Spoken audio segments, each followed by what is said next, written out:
Olá, pessoal, sejam bem-vindos e bem-vindas ao nosso Conversa no Caminho. Hoje nós iniciamos aqui uma série de estudos da Palavra de Deus, levando até a sua casa um momento de reflexão e de estudo bíblico teológico.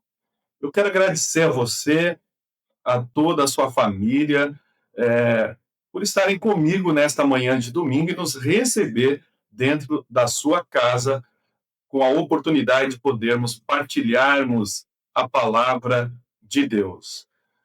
Hoje eu trago um tema muito especial e eu quero compartilhar esse tema bíblico com você. Prepare aí o seu papel, a caneta ou o seu celular para que você possa fazer as suas anotações. Mas antes, eu peço que você se inscreva no nosso canal e que você também possa compartilhar esse link com um amigo, com uma amiga, para que outras pessoas também sejam edificados na manhã deste domingo. Então, aí no conforto da sua casa, no seu sofá, ou quem sabe sentado à sua mesa para tomar o seu café, você vai poder, neste momento, compartilhar comigo da palavra de Deus. Eu trago um tema muito importante e interessante nesta manhã de domingo para vocês, e eu quero falar sobre a teologia do serviço que arrisca a própria vida. E para a gente falar sobre esse tema, eu trago um personagem bíblico que ele é pouco falado, pouco pregado e discutido dentro das igrejas. Nós vamos falar sobre Epafrodito. Você já ouviu falar sobre ele?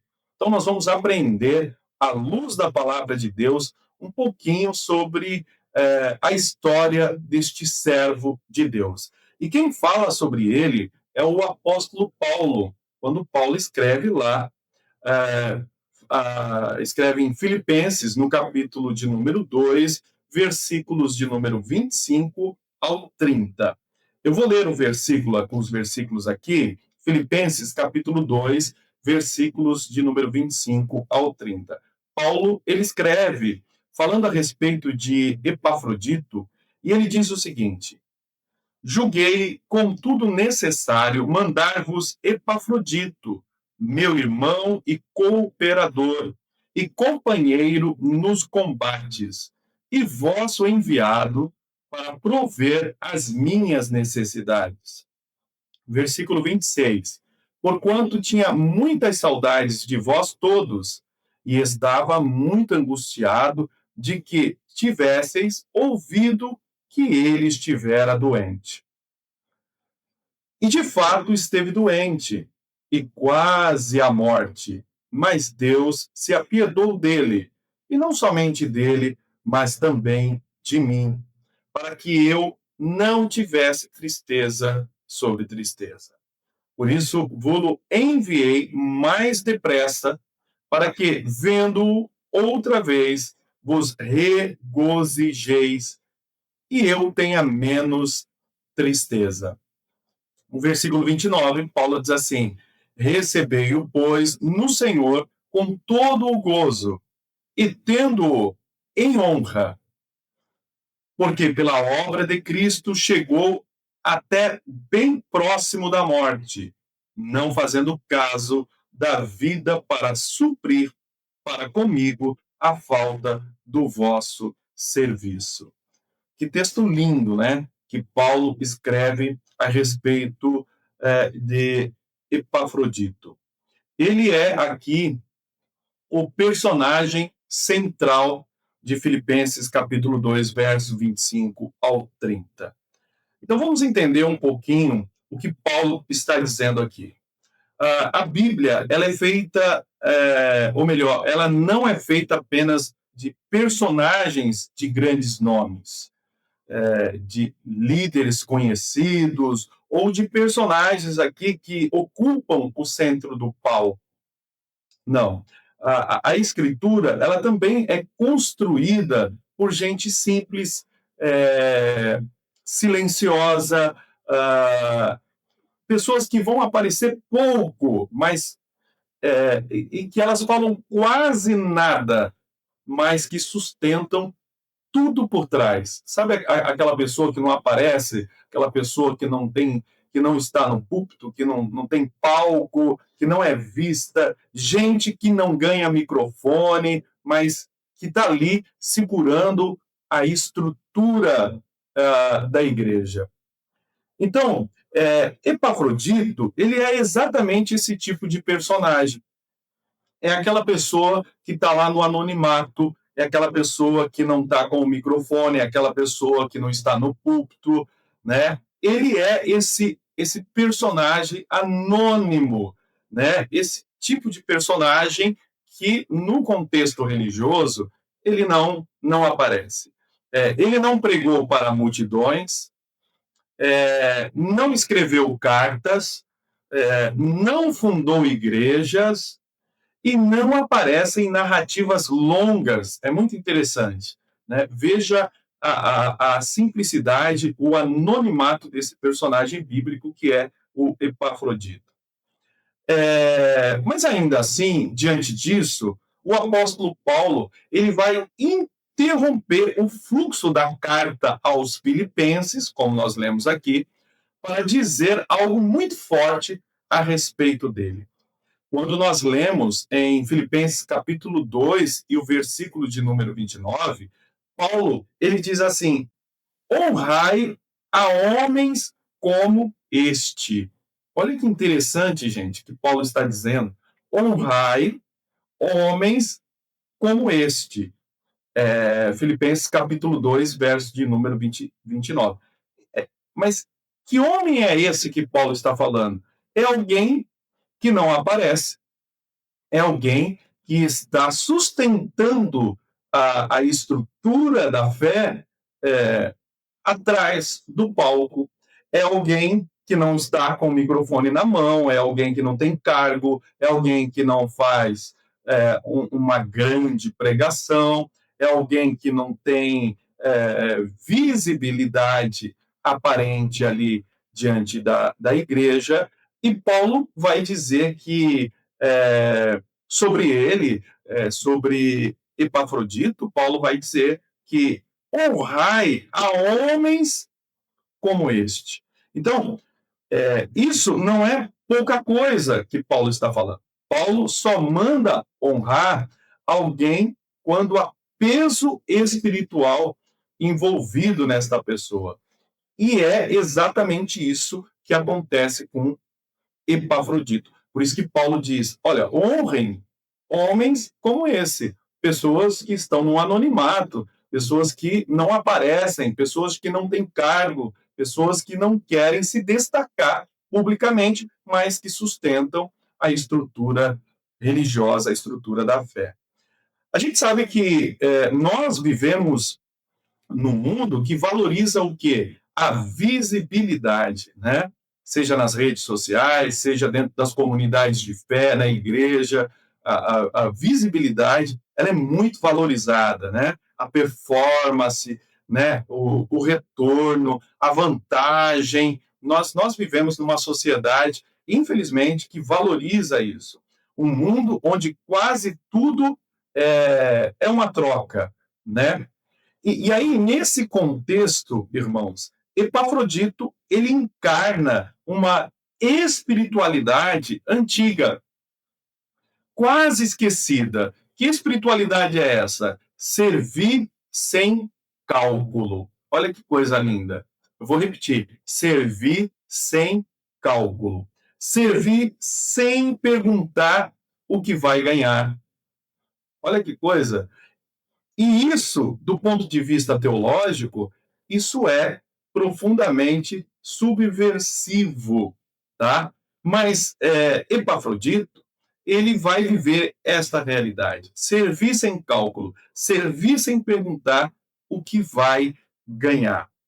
Então, nessa nossa conversa pelo caminho hoje, nesta aula, não é sobre uma biografia rasa, não, é sobre cristologia aplicada, é sobre uma eclesiologia viva e uma espiritualidade, pessoal, que aceita o risco, uma espiritualidade que aceita o risco. Vamos entrar aqui no que eu chamo de contexto histórico e literário daquilo que nós estamos conversando hoje. A carta aos Filipenses, ela foi escrita pelo apóstolo Paulo durante a sua prisão. Então, ele mesmo afirma isso no capítulo 1, e os versículos de número 7 e o versículo de número 13.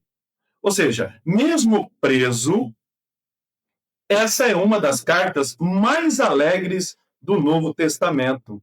Paulo estava preso, mas ele escreve a carta aos Filipenses e nós podemos considerá-la como uma das cartas mais alegres do apóstolo Paulo.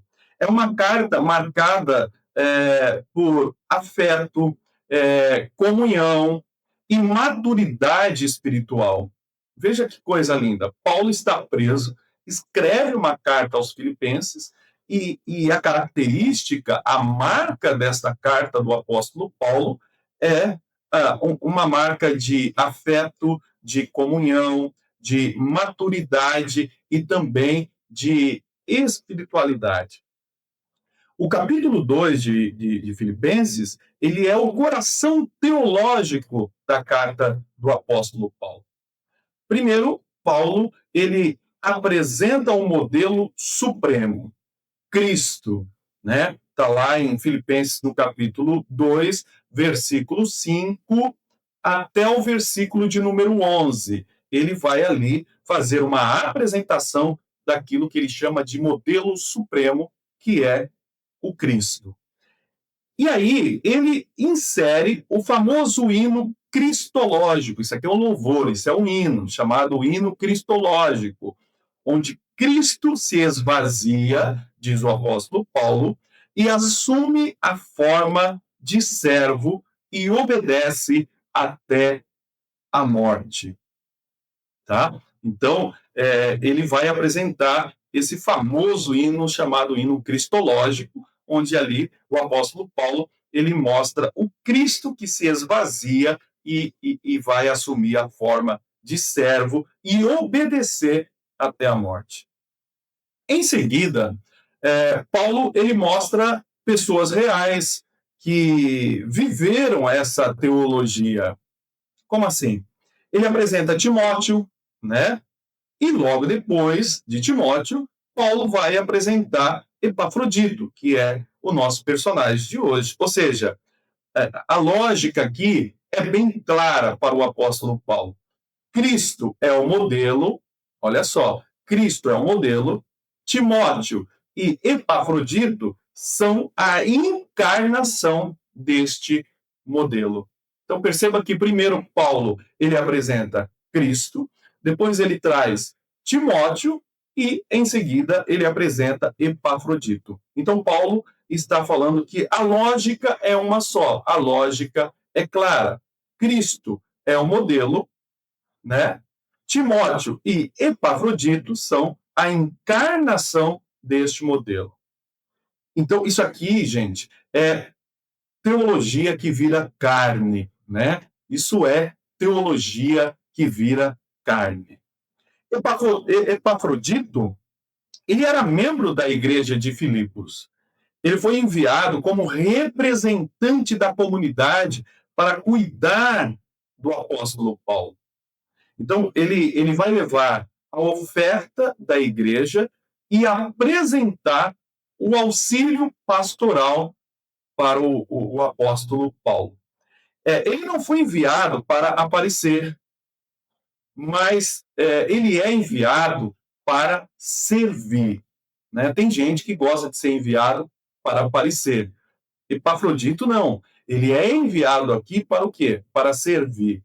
E durante esta missão, diz que ele vai adoecer, ele fica doente gravemente. Olha que coisa. Ele não é enviado para aparecer, ele é enviado para servir e durante a sua missão ele fica doente, ele adoece e ele fica doente gravemente, né? Chegando, diz o apóstolo Paulo, às portas da morte, Paulo vai dizer. Está lá em Filipenses, no capítulo 2, versículo de número 30. Paulo diz assim: por causa da obra de Cristo, Então, ele chega na missão, ele cumpre a sua missão, fica doente de forma muito grave, e Paulo vai dizer que ele chega às portas da morte. Mas tudo isso, na vida de Epafrodito, Paulo vai definir por causa da obra de Cristo. Não teve outro motivo. O motivo foi a obra de Cristo. Ele não foi vítima do acaso, Epafrodito. É isso que Paulo está dizendo. Ele foi vítima do compromisso. Como é importante quando nós temos o compromisso com a obra de Deus. Ainda que isso custe a sua vida, a sua saúde, ainda que isso custe os seus bens, como é importante sofrer por amor de Cristo. Há um hino, né, que a gente canta, ainda que para te servir, Jesus, eu tenha que chorar, né? Então, Epafrodito, ele está vivendo esta realidade. Então, isso aqui é o contexto histórico e literário do nosso estudo de hoje. Vamos entender agora a estrutura teológica desse texto. Vamos lá. Paulo, ele descreve Epafrodito usando 3 títulos. Eu quero que você preste atenção. Você está com a Bíblia aberta aí? Vamos lá. Paulo vai usar 3 títulos para descrever Epafrodito. E cada um desses títulos carrega uma teologia profunda. Perceba, primeiro, Paulo o chama de irmão. Está aí na sua Bíblia, acompanha aí. Paulo o chama de irmão. Por que Paulo o chama primeiro de irmão? Isso mostra que o serviço cristão, ele nasce, pessoal, de uma relação espiritual. O serviço da fé cristã nasce da relação espiritual e não de uma função. Não é de um cargo, mas é de uma relação espiritual. Então, tudo que você faz na sua igreja, tudo que você desenvolve no seu ministério, dentro da sua igreja, nós precisamos compreender, você precisa entender que isso é uma relação espiritual e não é uma função. Algumas pessoas entendem que aquilo que elas desenvolvem na igreja é apenas uma função. Não é uma função, é uma relação espiritual, porque Paulo vai chamar Epafrodito de, primeiro, irmão, né? Epafrodito não servia porque tinha um cargo, mas porque pertencia a uma família. Igreja, pessoal, não é empresa. Algumas pessoas têm posição dentro da igreja e acaba achando que a igreja ela é uma empresa. Então, por exemplo, se tira ou se ela é substituída, então para ela aquilo acabou. Por quê? Porque ela não tem aquilo como uma relação espiritual, ela tem aquilo como um cargo, uma empresa. Igreja não é empresa. A igreja, ela é corpo, ela é casa, ela é comunhão. Isso é igreja. E Paulo, compreendendo isso, Paulo ele vai descrever Epafrodito, primeiro, como irmão, porque Paulo quer reafirmar que o serviço que ele desenvolve é um serviço de relação espiritual e não uma função, e não um cargo apenas, né? E de que ele, Epafrodito, pertence a uma família, pertence ao corpo de Cristo, pertence à casa comum, pertence à comunhão. Depois de chamá-lo de irmão, o apóstolo Paulo o chama de cooperador. Veja que interessante, está aí no seu texto. Paulo vai chamá-lo de irmão e depois Paulo vai chamá-lo de cooperador. E por que o apóstolo Paulo o chama? Está lá no versículo 25, para você estar acompanhando aí. E por que Paulo o chama de cooperador, né? Essa palavra cooperador, ela traz a ideia de trabalho conjunto, tá? Então, essa palavra cooperador, ela traz a ideia de trabalho conjunto, em trabalho em equipe, tá? Não é trabalho individual. Por isso o termo cooperador, trabalho conjunto. O reino de Deus, ele não é um projeto individual. Algumas pessoas acham que o reino de Deus é um projeto individual. O reino de Deus não é um projeto individual. O reino de Deus não é um projeto seu, não é um projeto meu. O reino de Deus não é um projeto individual. Por isso, Paulo chama de cooperador, ou seja, a ideia do trabalho em equipe, a ideia de trabalho em conjunto. Então, o reino de Deus não é um projeto individual. E ninguém constrói o reino sozinho. Olha, o próprio Jesus, né? Ele começa o seu ministério convocando pessoas a andar com ele pelo caminho, a fazer parte do seu ministério, homens, mulheres, crianças, todos, independente. Então, Paulo, ele usa a segunda palavra aqui é cooperador para Epafrodito. Então, trazendo a ideia de que o trabalho é conjunto, de que o trabalho não é individual, de que ninguém constrói o reino sozinho. Onde não há cooperação, pessoal, não há reino.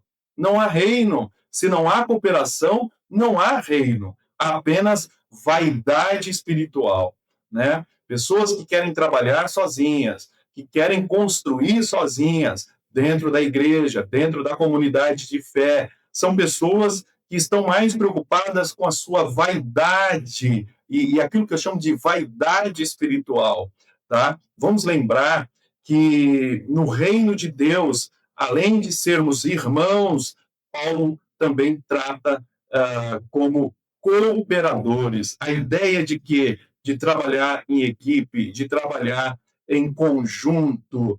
O reino de Deus não é projeto individual. Eu repito, o reino de Deus não é projeto individual. Então vamos lá, irmão, cooperador.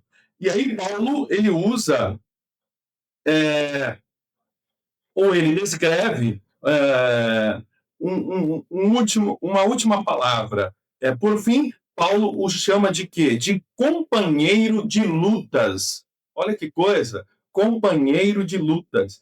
Aqui nós temos uma linguagem que muda, tá? A linguagem aqui, ela muda, porque Paulo, ele usa uma palavra de origem militar para descrever o nosso irmão, de origem militar. Ele está dizendo que a missão cristã envolve o quê? Confronto, desgaste e feridas. Então, se você quer fazer a obra de Deus e você acha que você não terá confronto, e você pensa que você não terá desgaste, e você pensa que você não será ferido, te dou um conselho: larga, deixa de fazer a obra. Por quê? Porque Paulo vai descrevê-lo como companheiro de lutas, uma linguagem militar. Então, Paulo está falando de confronto, Paulo está falando de desgaste, Paulo está falando de feridas. Evangelho não é passeio. Tem gente que pensa que evangelho é passeio. Evangelho não é passeio, pessoal. Tá? É combate espiritual. E, às vezes, até dentro da própria comunidade de fé, dentro da própria igreja. Então, Paulo o descreve, primeiro, como irmão, tá? Falando de relação espiritual. Depois, Paulo vai descrevê-lo como cooperador, falando da ideia do trabalho em equipe, da ideia do trabalho conjunto. E depois, Paulo ele fala de companheiro de lutas, né? E aqui ele usa uma linguagem militar, ele está falando de confronto, de desgaste e também de feridas. Então, esta é a estrutura teológica do texto que nós estamos aprendendo nesta manhã. Bom, mas aí nós temos um terceiro ponto. A doença que não foi castigo, diz o apóstolo Paulo. Paulo afirma que Epafrodito adoeceu gravemente, está no texto, né? Chegando às portas da morte.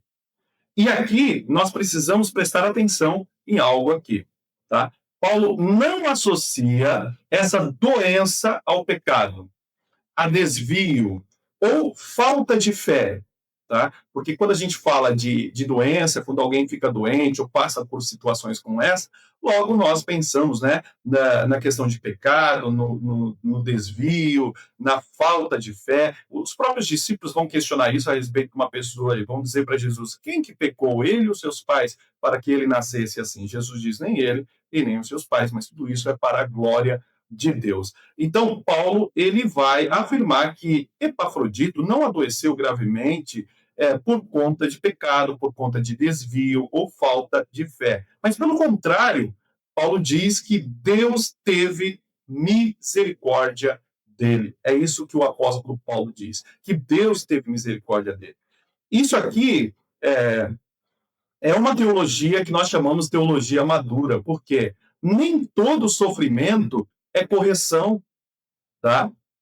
Nem toda dor, pessoal, é castigo.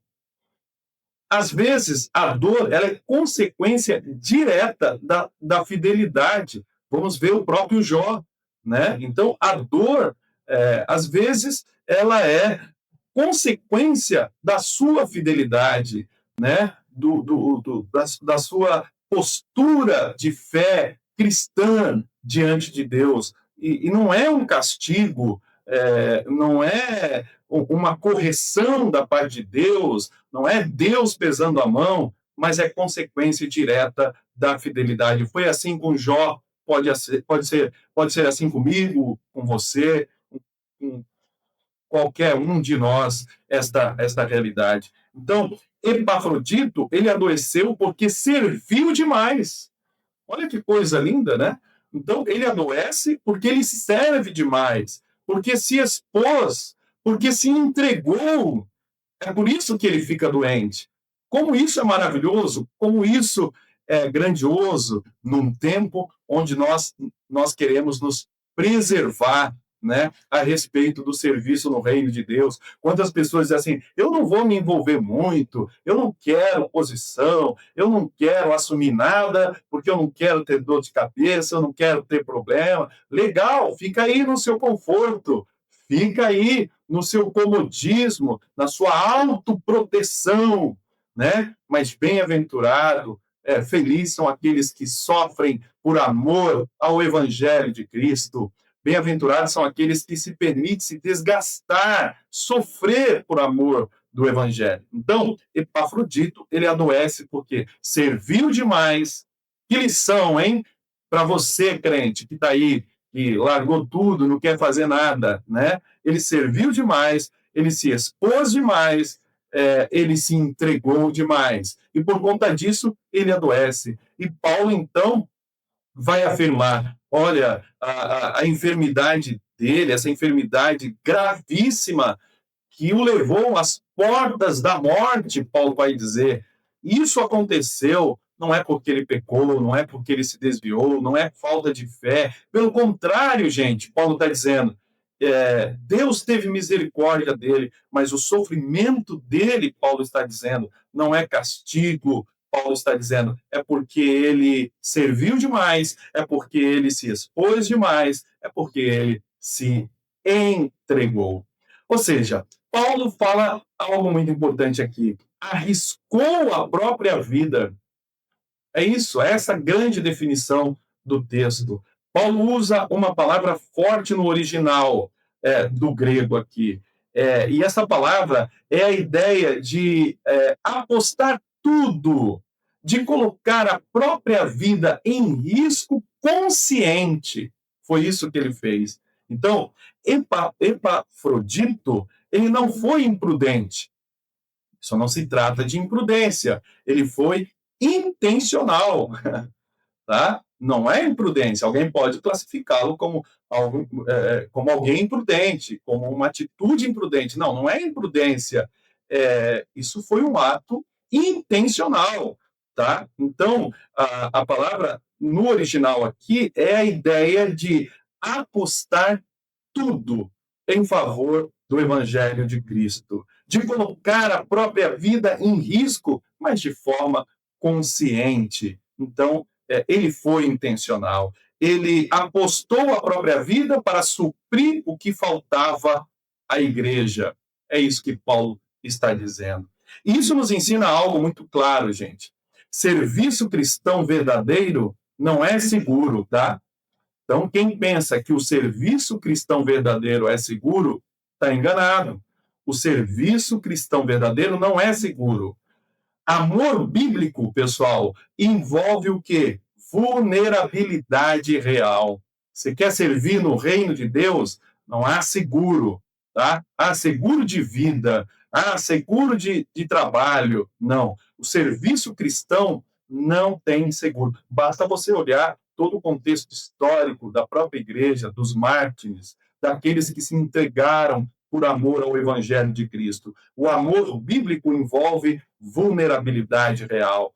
Vão falar mal, vão te perseguir, vão te açoitar, vão te criticar. Então, se você não está disposta a passar por isso, então com certeza você não está apto para o serviço do reino de Deus.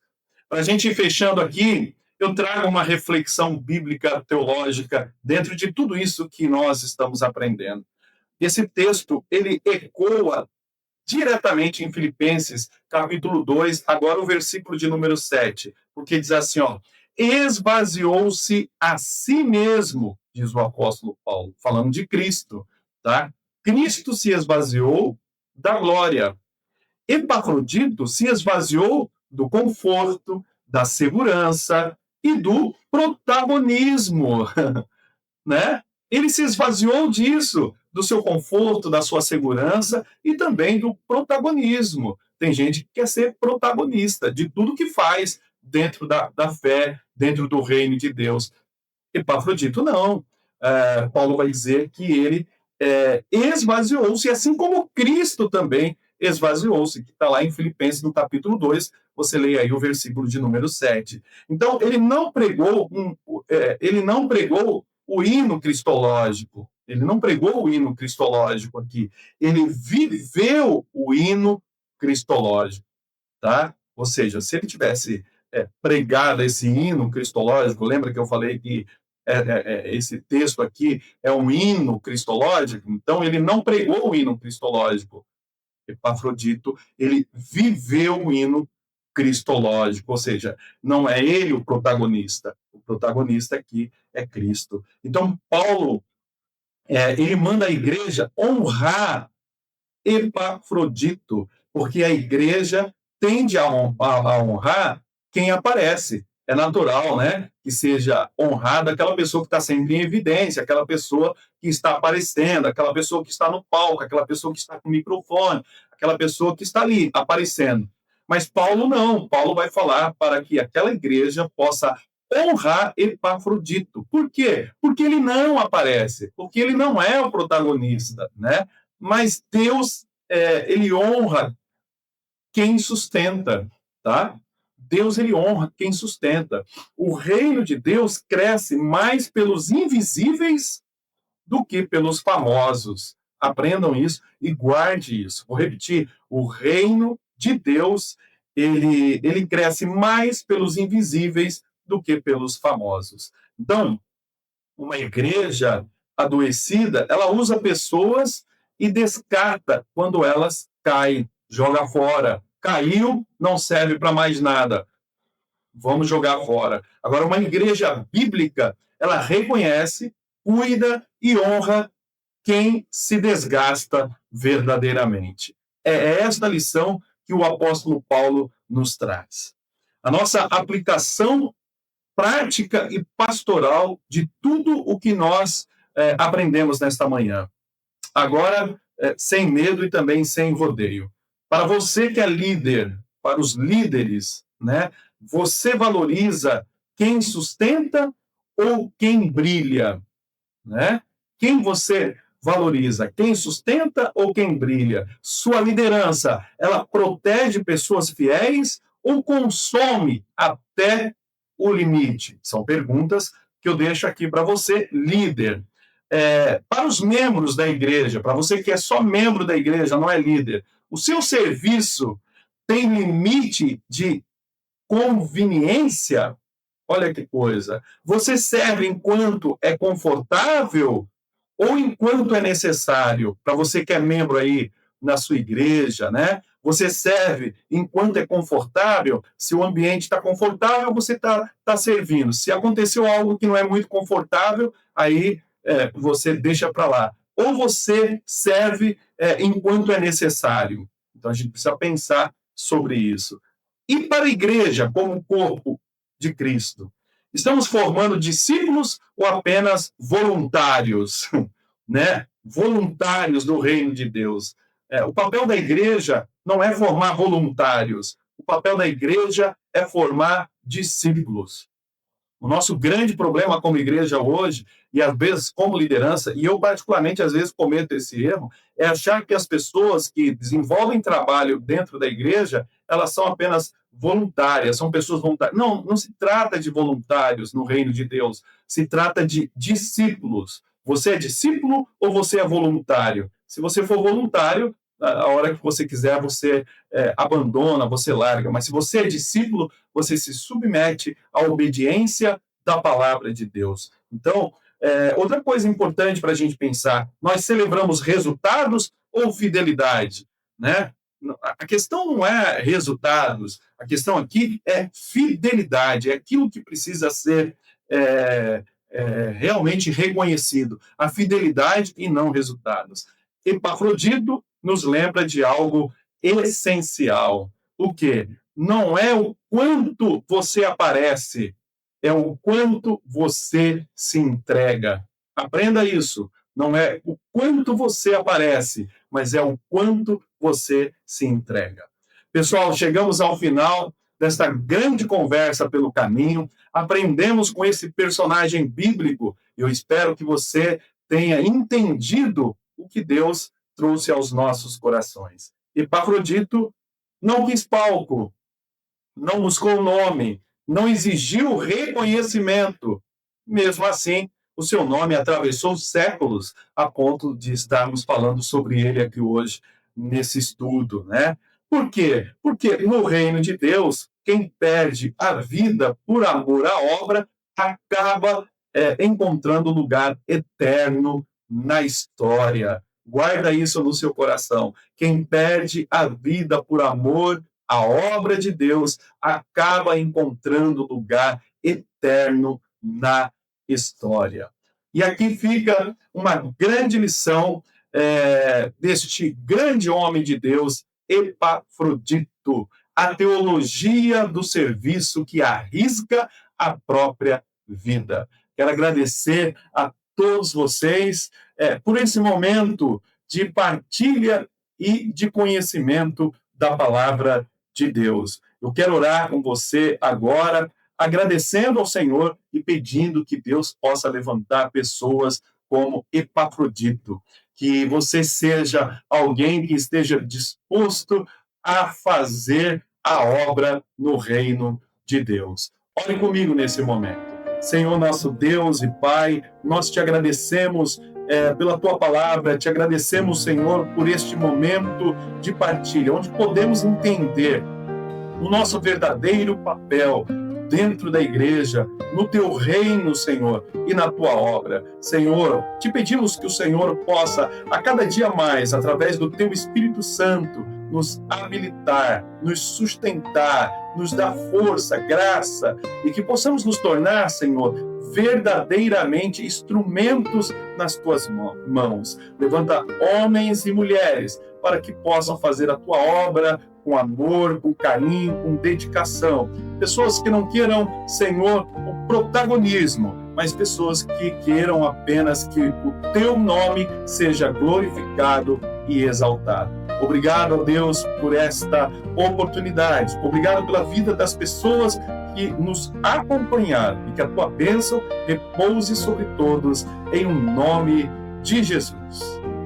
Pessoal, quero agradecer a todos vocês. Prometo voltar domingo que vem com mais um grande tema para que possamos aprender mais da palavra de Deus, conversando no caminho. Eu peço a você que não deixe de se inscrever no nosso canal, de compartilhar este link e peço a você também que coopere na sua igreja, no seu ministério, desenvolvendo o seu ministério com amor, com dedicação. Eu aguardo você hoje na AD Iguape, você que mora aqui na cidade de Iguape, eu te aguardo hoje num grande culto de louvor, de adoração ao nosso Deus. Estarei trazendo e ministrando a palavra de Deus para o seu coração. Nos siga também em nossas redes sociais, nas redes sociais da AD Iguape, lá no Instagram, no Facebook. Você pode nos seguir e conhecer o nosso trabalho e o projeto da AD Iguape. Quero agradecer a todos vocês, muito obrigado pelo seu carinho, muito obrigado por você estar conosco nesta manhã. Que Deus te abençoe. Se esse conteúdo falou com você, edificou sua fé e fez sentido no seu caminho, ajude esse programa a continuar no ar. Aponte agora o seu celular, faça sua oferta de amor e contribua via Pix. Sua generosidade mantém essa mensagem viva, simples, bíblica e acessível. E aproveita para estar com a gente presencialmente. Visite a AD Iguape. Nossos cultos acontecem toda terça-feira, às 19h30 e domingo, às 19h, na Avenida Governador Carvalho Pinto, no bairro do Rocio. Deus te abençoe. AD Iguape, a Igreja do Caminho.